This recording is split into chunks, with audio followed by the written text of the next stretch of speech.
নিশা দৰ্শকক ৰৈ ৰৈ বিনালে দেখুৱাই চিৰদিনৰ বাবে গুচি গ'ল এজন যুৱক। কিন্তু কিদৰে সংঘটিত হ'ল এই ঘটনা?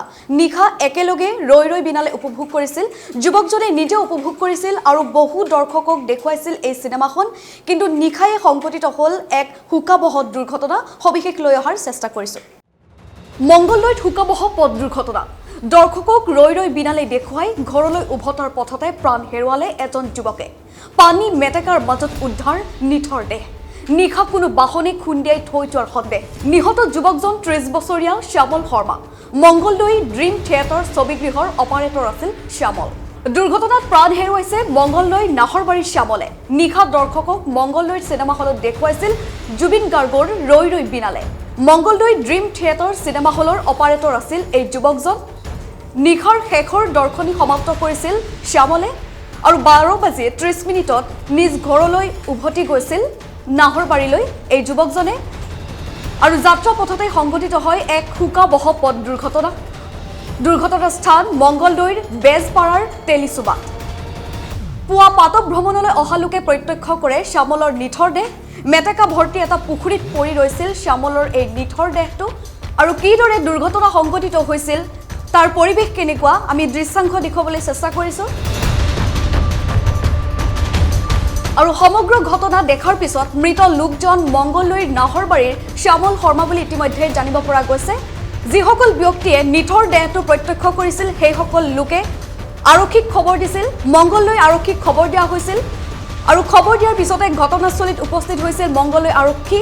আৰু ঘটনাস্থলীত আৰক্ষী উপস্থিত হোৱাৰ পিছতেই মৰণোত্তৰ পৰীক্ষাৰ বাবে মংগলদৈ অসামৰিক চিকিৎসালয়লৈ প্ৰেৰণ কৰা হৈছিল শ্যামলৰ নিথৰ দেহ।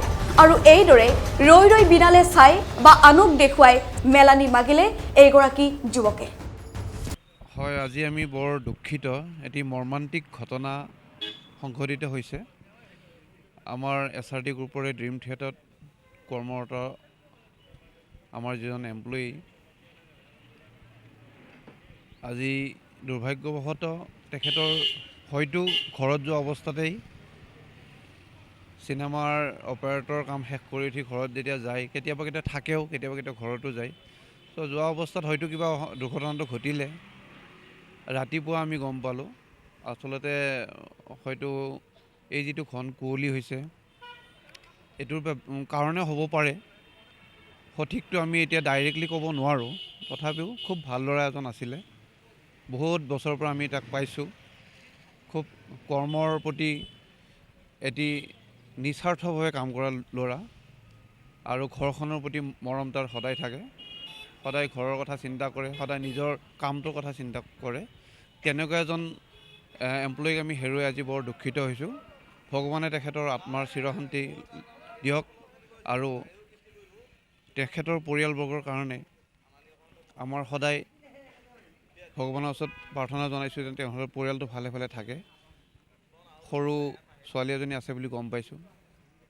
খুব কেয়াৰ কৰে নিজৰ ঘৰখনৰ প্ৰতি আৰু আমাকো মোৰ ডাঙৰ দাদা হিচাপত যিখিনি মৰম দিব লাগে, এমপ্লয়ী হিচাপত নহয়, নিজৰ ল'ৰা বা নিজৰ ভাইটি হিচাপত যথেষ্টখিনি ছাপোৰ্ট পাইছোঁ। কামৰ কথাত খুব ভাল লাগে ল'ৰাটো। গতিকে তেখেতৰ নাম আছিলে শ্যামল শৰ্মা।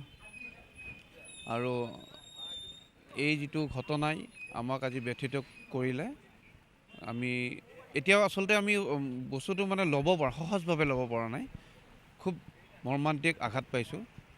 তথাপিও নিয়তিৰ পৰিহাস যে আমাক শ্যামলক লৈ গ'ল। গতিকে যা নহওক, আমি যিখিনি অফিচিয়েল কাম আছে সেইখিনি অলৰেডি আমাৰ ষ্টাৰ্ট হৈছে। আৰু তেখেতক আমাৰ ফালৰ পৰা যিখিনি দিব লাগে, আমাৰ অফিচিয়েল ষ্টাফৰ পৰা যিখিনি কাম আছে আমি সকলোখিনিতে আগবাঢ়ি আছোঁ। আৰু মই বিচাৰিছোঁ গাঁৱৰ যিখিনি তেখেতৰ মানুহ আছে সকলোৱে পৰিয়ালক এইখিনি সময়ত তেওঁলোকৰ সহযোগিতা আগবঢ়াওক। আৰু আহিছে যথেষ্ট মানুহ আমি দেখিছোঁ, তেওঁলোকৰ গোটেইখিনি মানুহে আহিছে। আৰু ভগৱানে তাক ভালে কুশলে আত্মাক চিৰশান্তি লাভ কৰক, এয়া আমাৰ ভগৱানৰ ওচৰত প্ৰাৰ্থনা জনাইছোঁ। ধন্যবাদ।